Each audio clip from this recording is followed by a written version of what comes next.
soir, des Allemands et un secrétaire d'État. Voici l'actualité ce soir du 6 minutes Strasbourg Eurométropole. Soprema dit bienvenue à Matthias Fekl. Le secrétaire d'État au commerce extérieur est en tournée PME actuellement pour prêcher la bonne parole.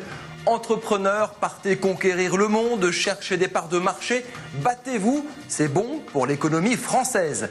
Au siège strasbourgeois du spécialiste de l'étanchéité, le secrétaire d'État a visité entre autres le service recherche et développement.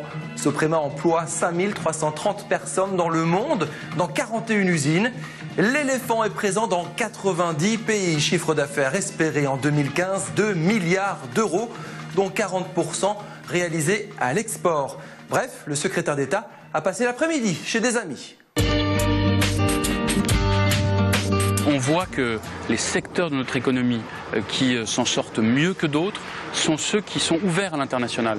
Quand vous regardez dans notre balance commerciale, qui est globalement très déficitaire, les secteurs où il y a de l'excédent, ce sont des secteurs qui créent de l'emploi en France, souvent de l'emploi très localisé, dans nos territoires, dans nos régions.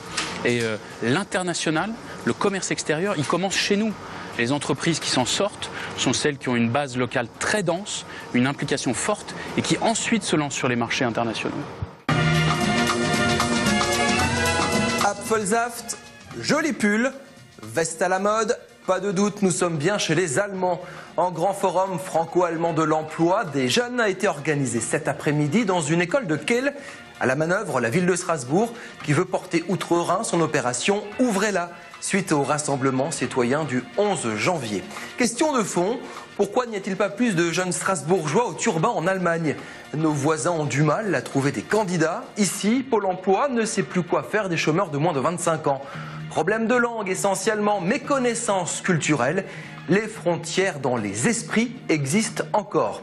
Est-ce que ça veut dire que les jeunes Allemands formés et embauchés sont plus heureux que les Français? Cela, je ne crois pas du tout. Peut-être c'est plus facile de trouver du travail en Allemagne pour eux, pour le moment, mais ça fait quand même 5 ans, 6 ans, c'était le contraire en Allemagne.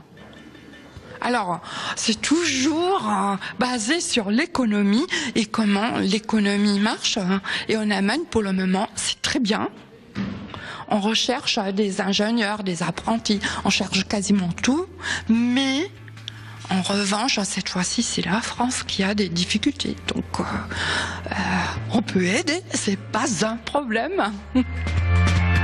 Also, ich lade Sie herzlich ein, nach Deutschland zu kommen, dort eine Ausbildung zu machen, zu arbeiten und man macht das ja ganz gut und lebt glücklich damit.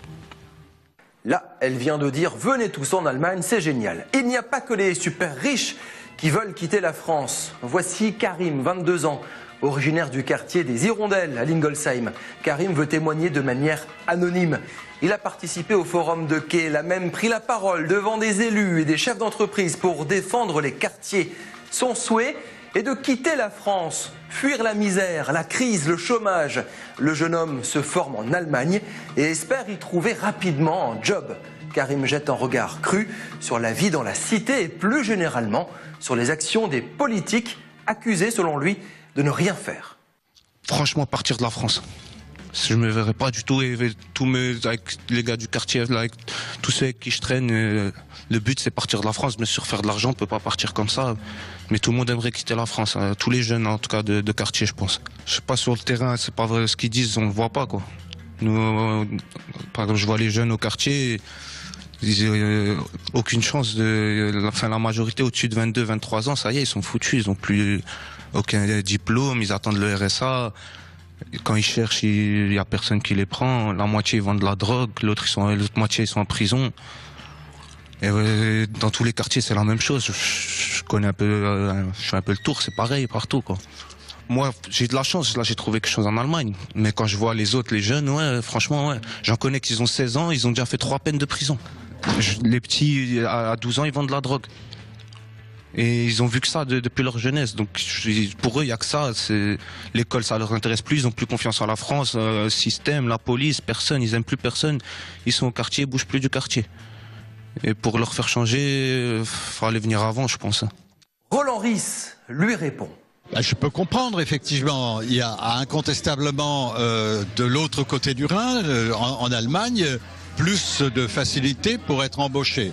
Mais je pense que Karim a voulu dire aussi autre chose. Il a parlé probablement des phénomènes de discrimination qui existent en France, qui existent peut-être en Allemagne aussi, mais à un moindre niveau parce que la tension sociale, et notamment en matière d'emploi, est moins forte que chez nous.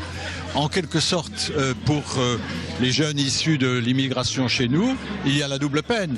C'est plus difficile encore pour un jeune issu de l'immigration que pour un jeune autochtone alsacien de trouver un emploi. Donc là aussi, il y a du travail à faire chez nous, mais on peut le faire avec les Allemands. Moi, je ne vois aucun inconvénient à ce que des jeunes, qu'ils soient issus d'immigration ou pas, viennent ici en Allemagne pour trouver un emploi. C'est ce Eurométro sur Twitter pour commenter l'actualité. Salut, à demain.